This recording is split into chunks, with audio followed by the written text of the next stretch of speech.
Our beloved daughter Daya is getting married, the apple of our eyes. You two met each other and fell in love. This is truly love at first sight. Well, love at first sight turns into a fight for survival in the new thriller Deadly Vows. The story follows a woman who escapes war only to face a different kind of danger in L.A. Well, we are drawn in. Actor Peter Facinelli is joining us. He stars in the film, and he's live in studio to tell us all about it. Thanks for being with us. Thanks for having me. Well, we're definitely intrigued. Yeah, it's inspired by a true story. So it was.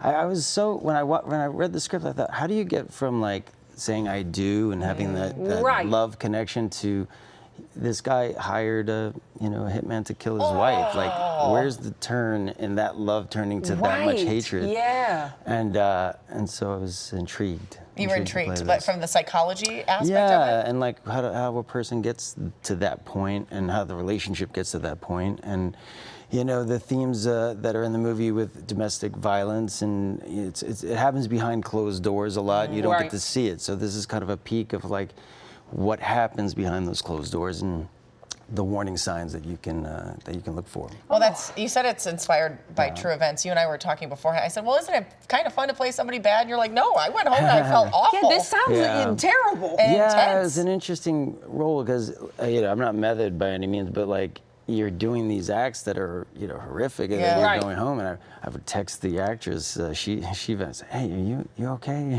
Wow, you're just checking on her. Because on were you okay, or was it really heavy when you wrapped? Well, it was just heavy, and you'd feel like you're acting out these scenes, and then you feel guilty and like horrible after. You can't help but feel that, What I'd imagine though is, do you feel a sense of like you're helping people understand? Because unfortunately, relationships like this are common. Where there's a dark side that people don't get to see. So maybe this is eye-opening for someone. No, for sure. That's one of the reasons why I wanted to do it, because I think it's an important topic. So sometimes you play the good guy, sometimes you have to play the bad guy. And this one I was playing a role that wasn't pleasant to play, but it was an important role to play. But I assume you have to take, that very seriously with what you're doing too, because you don't want to show something in a light that's wrong. 100%, and you also don't want to, make it gratuitous. Yeah. And, for me, when you're playing somebody that is the bad guy, you have to find the reasons why, and the brokenness within that person. Sure. And, there is a version of this where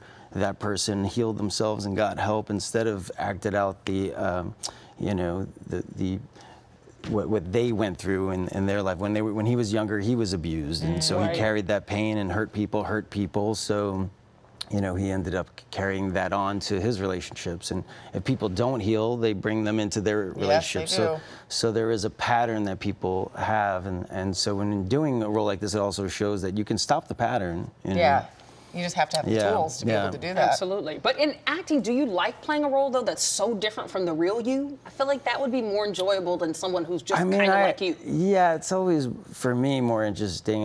Many of the things I do are very far removed. I find it harder to play roles that are closer to me. It's more vulnerable. So when I can play roles that are further from me, then I feel like there's more to explore, I can see that. Yeah. Is this character more of a dual personality, or is there anything likable about him? I mean, look, I think he's human, so he's not all good or all bad. It's like, I think he also probably felt the shame and felt that, he would act out and do these things, and, you don't feel good doing them. Right. So as much as I felt the shame in portraying those things, he probably also felt the shame in doing those things, and then would have to. It's a cycle of like, he feels bad, then he apologizes, then he's really nice, and then all of a sudden he gets triggered, and then the abuse comes, and that's what's so confusing to the person on the other side, because they want to see the love in that person, right? Yeah. Or they think they can fix it. And they think, oh, that now they're the person that I married. There they are. Yeah. And then the mask drops, and boom,